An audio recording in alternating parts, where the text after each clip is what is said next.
नरेंद्र दामोदर दास मोदी ईश्वर की शपथ लेता हूं कि मैं विधि द्वारा स्थापित भारत के संविधान के प्रति सच्ची श्रद्धा और निष्ठा रखूंगा। संसूचित या प्रकट नहीं करूंगा। कहते हैं प्रधानमंत्री जो कहते हैं वो करते हैं। हमने धारा 370 हटाने की बात कही, हटाकर दिखा दिया। राम मंदिर को बनाने की बात कही, बन गया। पहली बात तो ये मोदी थर्ड नहीं है, ये एनडीए 3 है। अब मोदी जी हर चीज में अपना नाम डालना चाहें तो अब तो जनता भी देख रही है कि ये एनडीए 3 है। और जब आप मोदी 3 बोलते हो तो जरा नायडू साहब से और नीतीश जी से भी पूछ लो कि ये मोदी 3 कहेंगे या एनडीए 3 कहेंगे। आने वाले कुछ महीने या जितने भी महीने मोदी जी प्रधानमंत्री रहेंगे, कम से कम अपना जो राजनीतिक एक सभ्यता संस्कृति होनी चाहिए उसका निर्वहन करेंगे, ये मैं उम्मीद करता हूँ। जय हिंद, जय मातृभूमि। नमस्कार दोस्तों, पावर पैनल के एक नए वीडियो में आपका स्वागत है। दोस्तों आज एक मस्त वीडियो लेकर आ गया हूँ, अंत तक जरूर देखिएगा। दोस्तों आज की डिबेट बहुत शानदार होने वाली है, वीडियो को अंत तक जरूर देखना। एंड डिबेट के बारे में आपकी क्या राय है कमेंट में जरूर बताना। चलिए शुरू करते हैं।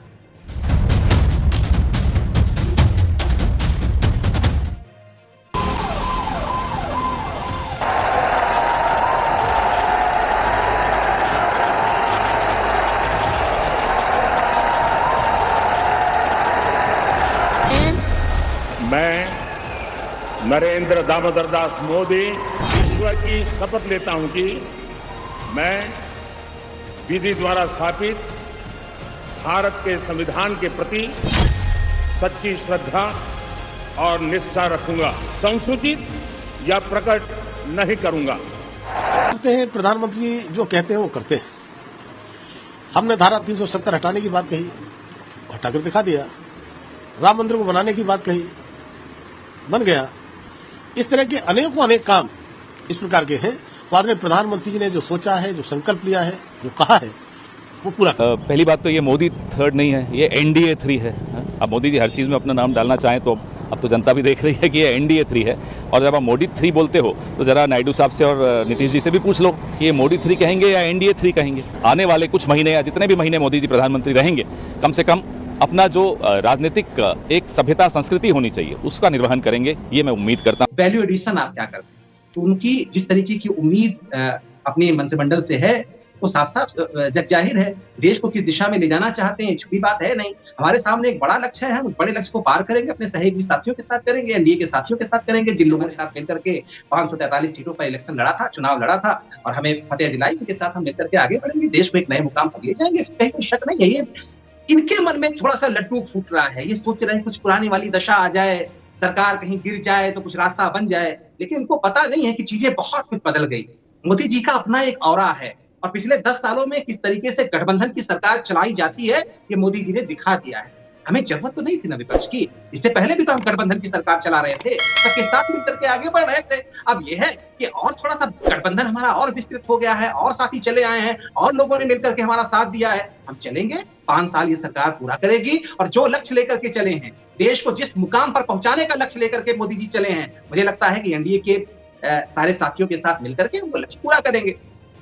जी अरविंद जी, तिलक जी, आपके पास हम एक नया सवाल लूं, लेकिन उससे पहले एक बात याद आ गई। अभी मैं देख रहा था कि सागरिका घोष तृणमूल कांग्रेस की राज्यसभा सदस्य, उन्होंने कहा कि कल यानी शपथ ग्रहण के समय 7 बजे से और 9:30 बजे तक ममता बनर्जी ने बत्ती नहीं जलाई, अंधेरे में बैठी रही।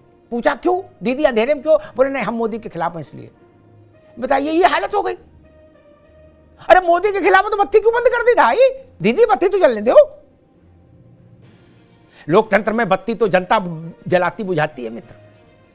आप अपने घर की में डबल लाइट लगवा लो तो उससे सीटें नहीं बढ़ जाएंगी, और बिल्कुल अंधेरा कर लो तो भी कोई फर्क नहीं पड़ता। खैर अरविंद जय तिलक जी, एक मैं कांग्रेस की खुशफहमी जो देख रहा हूं उसको कुछ उस टाइप का सेंस मुझे लग रहा है इंडिया गठबंधन को, कि उनको लग रहा है कि वाजपेयी जी जैसी सरकार हो गई। शायद याद नहीं होगा, क्योंकि पुरानी चीजें स्मृति में कई बार डिलीट हो जाती हैं। वाजपेयी जी की सरकार 182 भाजपा पर थी, उनको 90 सांसद की व्यवस्था करनी पड़ी थी। कितना? 90। मोदी जी को करनी पड़ी केवल 32। तो इसकी तुलना और ये सुख लेना जो कांग्रेस ले रही है, लग रहा है उसको कि ना गुरु अब तो फंस गए। कुल 32 का ही मसला है। वाजपेयी जी के समय जैसा तो नहीं कि 90 सीटें चाहिए। अरविंद जी, अमिताभ जी, अभी आपने ममता बनर्जी की बात की तो अचानक हमें याद आ गया, 11वीं शताब्दी में इंग्लैंड का राजा था किंग कैन्यूट। वो अपना ताज जो है समंदर के लहरों के सामने रख देता था और कहता था कि मैं इसको रोक दूंगा, और जब तक डूब नहीं गया तब तक जो है वो वहां से हटा नहीं। तो ये इस तरह की कुछ मानसिक बीमारियां होती हैं, उसके लिए कोई कुछ नहीं कर सकता है। आपने बात की वाजपेयी जी की। देखिए, जो मौजूदा जो समय है वो परिस्थितियां नहीं है। आज की तारीख में मोदी जी 2014 और 2019 का जिस शानदार तरीके से शासन कर चुके हैं, सहयोगी दल भी अच्छी तरह जानते हैं कि उनके नाम पर जो है हम चाहें तो अपनी भी बैतरणी पार कर सकते हैं। तो वो परिस्थितियां नहीं है। 2004 में कांग्रेस तो 145 सीट पाई थी, केवल 7 सीट बीजेपी से अधिक, वो 138 पाई थी और ये लोग 145 पाए। क्या डॉक्टर मनमोहन सिंह सरकार नहीं चलाई क्या? 2009 में 206 सीटें पाए, 272 से बहुत पीछे, क्या सरकार नहीं चलाए? आज तो मैं 32 को भी माइनस करता हूं, केवल 8 सीट कम पड़ रही है। वो कहा तो यह भी जा रहा है कि नेपथ्य में भारतीय जनता पार्टी ने उसका इंतजाम करके रखा है कि कल जो है अगर सहयोगी जो आंख दिखाएंगे तो किस तरह से उससे निपटा जा सकता है। तो ये मौजूदा परिस्थितियों में कांग्रेस चाहे धारणा जो कुछ भी बना है, लेकिन आज ही देखिए ना किस तरह प्रधानमंत्री जी अभी अपने ऑफिस में बैठे और जो है 9 करोड़ किसानों के लिए जो है 20,000 करोड़ का जो है किसान सम्मान निधि जारी किया कैबिनेट की मीटिंग से पहले। क्या ये रेखांकित नहीं करता है कि उसी हनक और दमक के साथ वो शासन चलाएंगे? कांग्रेस 1 महीना 2 महीना छटपटाएगी और उससे कुछ अधिक उसका होने जाने वाला नहीं है। उसके बाद जो है विधानसभा के चुनाव है, उसमें ऊँट किस करवट बैठेगा, बहस विमर्श जो है कांग्रेस उस पर टिकेगी। अभी तो सवाल ये भी उठता है ना कि जो विपक्ष में बैठे हुए लोग हैं, क्या कहीं कांग्रेस उनको बांधे रखने के लिए तो ये नैरेटिव नहीं फैला रही है? क्या पता जी उसी में से कुछ टूट फूट हो जाए। तो इस चीज का अभी तो कम से कम ख्याल रखना होगा। जी कपिल जी, अरविंद जी पुराने व्यक्ति हैं, अनुभवी हैं, वो कह रहे हैं कि ऐसे भी समाचार आ रहे हैं कि जैसे होता है ना कि भाई गाड़ी में टंकी फुल करा ली और एक कट्टी में 20 लीटर डीजल भरवा के यहाँ रख लिया कि मान लो कहीं कुछ ऊंचा नहीं तो ये काम आ जाए। वो कह रहे बाकी की भी व्यवस्था हो गई है कि अगर इस गाड़ी से कोई उतराए तो तुरंत वैकल्पिक व्यवस्था लागू हो जाए। अमिताभ जी, वो पुराने चावल हैं जी, एकदम फरहर बनते हैं। और मैं इसीलिए आपको कह रहा हूं कि जो वो कह रहे हैं वो ठीक कह रहे हैं, क्योंकि भारतीय जनता पार्टी 240 सीट तो पाई है और उसे पूरा करने में अपने लोगों को विलय कर लेने में कोई समय नहीं लगेगा। ये तो सत्यता है जी। शिवसेना के साथ हो चुका है, एनसीपी के साथ हो चुका है, रुके हुए वो आपके जो पंजाब के अकाली दल थे वो देखिए उनके लिए अकाली ही हो गया। अब जो ये छोटे छोटे लोग हैं जो 2-2 सीटें लेकर के पहुंचे हुए हैं, उनका कल हो सकता है विलय हो जाए। वो यहां दिखाएगा तो इधर विलय हो जाएगा। और इंडिया गठबंधन को कतई जरूरत नहीं है सत्ता चलाने की, क्योंकि हमारा जो गणित है वो हमको विपक्ष में बैठने के लिए। हाँ, ये 100 दिन का टारगेट रखेंगे और हम उस 100 दिन के टारगेट पे पूछेंगे भाई इसका तो पावर हमें जनता ने दिया है ना। एक मिनट कपिल जी, ममता जी तो अभी कल कह रही थी कि भाई कौन कह रहा है नीतीश और नायडू उधर है, वो हमारे दोस्त हैं, वक्त पर आ जाएंगे। और आप कह रहे हो कि कतई चलाने की, सरकार बनाने के प्रयास की जरूरत नहीं, हमारे लिए मैंडेट विपक्ष का है। और ममता जी कह रही कि वो तो अपने ही लोग हैं उधर, दोनों आ जाएंगे वक्त पर। तो इसमें दिक्कत क्या है? वो अपने ही तो है ही, कहां अलग है? कहां अलग है ये बताइए। चंद्रबाबू नायडू ने कहा कि हम मुसलमानों को आरक्षण देंगे, भारतीय जनता पार्टी कह दे कि हम नहीं देंगे उन्हें, कह दे उनको विशेष पैकेज नहीं देंगे, कह दे कि एनआरसी और सीए ये सब लागू होगा, कर दे कि जो है कॉमन सिविल कोड हम लगाएंगे, सबसे पहला ही ये 100 दिन में रख लें। कभी जरूर मैं एक मिनट मैं आलोक जी के पास चलूंगा। मैं इस बिंदु की प्रतीक्षा कर रहा था, रोहित भाई आपके पास भी आऊंगा। ये मैं इस बिंदु की प्रतीक्षा कर रहा था और कपिल जी ने वो बात कही थी। 10 दिन बाद से भाजपा को कांग्रेस नेतृत्व वाला गठबंधन, आलोक जी, रोज एक चुनौती देगा। एनआरसी लागू करो, कॉमन सिविल कोड लाओ, काशी बनाओ, मथुरा बनाओ। जो भाजपा पहले करती तो ये उसके खिलाफ खड़े हो जाते, वो सब ये कहेंगे हमें जाना मथुरा पूजा करने वाला मंदिर बनाओ, ईदगाह मस्जिद हटाओ, क्या हिम्मत है तो हटाओ टाइप का। जैसे देखिए कपिल जी ने क्या कहा, हाथ घुमा के लाए, बोले हिम्मत है तो मुस्लिम आरक्षण मना कर दे। मैं जानता था कि गाड़ी यहां फंसेगी। आलोक जी। साहब भाई, स्वागत है, इस्तकबाल है जी। लोकतंत्र के मायने यही होते हैं कि विपक्ष का स्वागत है, विपक्ष मजबूत रहेगा, विपक्ष अपनी बात कहेगा, देश हित में अगर बात मजबूत और नहीं बता रहा, मैं चकन्नस रहेगी। देश चलाने की देश चलाने की जिम्मेदारी हमारी है, देश चलाने की जिम्मेदारी हमारी है। जनता ने हमें 5 साल का वक्त दिया है, देश के लिए जो जरूरी होगा साथ मिलकर के तय कर लेंगे, बैठ लेंगे।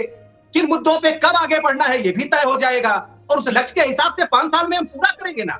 देश के लिए जो चीज जरूरी है वो पूरी होगी, उसमें कहीं कोई किसी के मन में किंचित भर भी ख्याल नहीं आना चाहिए। और साथ मिलकर के एनडीए के साथ मिलकर के, एनडीए के साथियों के साथ मिलकर के हम देश को आगे बढ़ाएंगे और देश को विकसित राष्ट्र में शुमार करेंगे। ये हमारी संकल्पना है और ये संकल्पना पूरी होगी। तो मुझे लगता है कि जो लोग सोच रहे हैं कि ऐसा करेंगे वैसा करेंगे, ये टूटेगा वो आएगा, अब हमारी सरकार बनेगी तब हमारी सरकार बनेगी, हम जग रहे हैं, हम सो रहे हैं, उनको तोड़ के ला रहे हैं, झगड़े का इंतजार कर रहे हैं, उनका 5 साल का वक्त निकल जाएगा और उनके मन मुताबिक कुछ नहीं होगा। अमिताभ भाई ये लिख करके आप रख लीजिए। ठीक आ रहे कभी से आ रहे, लेकिन मुझे लगता है ये जो मेरी समझ कहती है, गलत सही तो ईश्वर जाने, कि जैसे पहले भाजपा ये गैर भाजपा दलों ने 30 साल एक ही मंत्र जपा, बोले राम लला हम आएंगे मंदिर, समय नहीं बताएंगे क्या, और जब मंदिर बन गया तो चुप उधर मुंह कर लिया, क्या चुप्पी साधरी बोला अपना बोलना ना।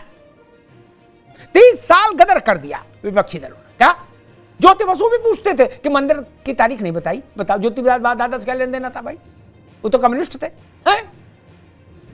बाकी सब पूछते थे कि मंदिर नहीं बनाओगे, झूठ बोल रहे। ऐसे ही मुझे लग रहा है कि एनआरसी की चिंता विपक्ष को हो जाएगी भाजपा से ज्यादा, कि भाई जैसे एनआरसी लागू नहीं हो रही तो रोटी नहीं पच रही। बोले काशी में ज्ञान वापी में कब कार्यक्रम शुरू होगा ये बताओ, और मथुरा में कब फावड़ा लगेगा ये बताओ। है आपको पूजा करने जाना है? नहीं जाना नहीं है, लेकिन कुछ ना कुछ होता रहे बवाल तो अच्छा ही है। खैर कपिल जी क्या कहना चाह रहे थे जल्दी से, फिर मैं रोहित जी इसके पास जाऊंगा जी। सर हम पूरी बात कह नहीं पाए थे, तब तक आप आलोक जी के पास चले गए।